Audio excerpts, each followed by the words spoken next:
The British North America timber trade began in 1806 due to the Napoleonic War. Throughout the Napoleonic War, Britain was experiencing a continental blockade. In other words, Britain was unable to participate in the European continental trade. That is because Napoleon created a plan to prevent British goods from entering Europe in order to begin a wage economic war between Britain, so France would attain European supremacy. Prior to the continental blockade, Britain obtained all their sources of timber from the Baltic, but now had to rely on their colonies for goods. New Brunswick, the Maine, and Lower Canada were all British colonies that had an ample supply of wood due to its large amount of white pine trees in their region. Britain imported most of their wood from these regions and resulted in major economic growth from these areas. For instance, Britain represented 2/3 of New Brunswick's entire exports. The Canada-European Union Comprehensive Economic Trade Agreement, also known as the CETA, was signed on October 30, 2016. This agreement started to become in effect from September 21, 2017, and is still in effect to this day. The CETA is a free trade agreement between the European Union, or EU, and Canada. Due to the CETA, 98% of the tariffs between Canada and the EU were eliminated. This agreement also reduces the processing time at the border, allows Canadian services to have more business opportunities in the EU, and many more terms. This agreement allows easier and efficient ways of exporting and importing goods and services between Canada and the EU. One major aspect of the country's history that had affected its trade relationship with Canada is the Brexit. Britain left the EU on January 31, 2020 and is going through a transition period which is likely to end on December 31, 2020.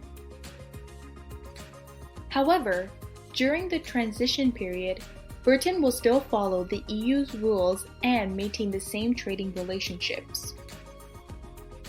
On the contrary, Britain leaving the European Union will have a major effect towards their trade relationship with Canada.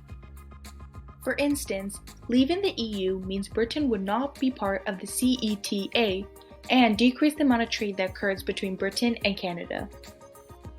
This negatively impacts Canada because Britain is the second most critical European country for exporting goods and services to Canada. However, in order for Canada to maintain its trade relationship with Britain, they need to form a Canada-UK trade agreement.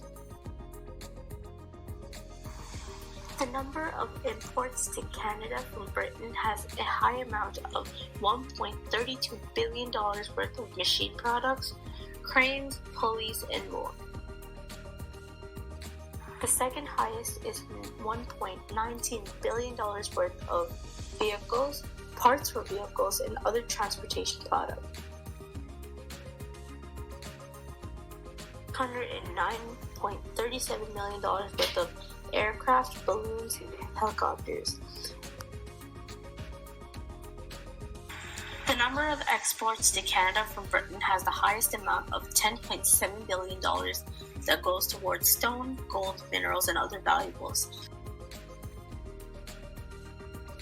History has played a major role in Canada's current trade relationship with Britain.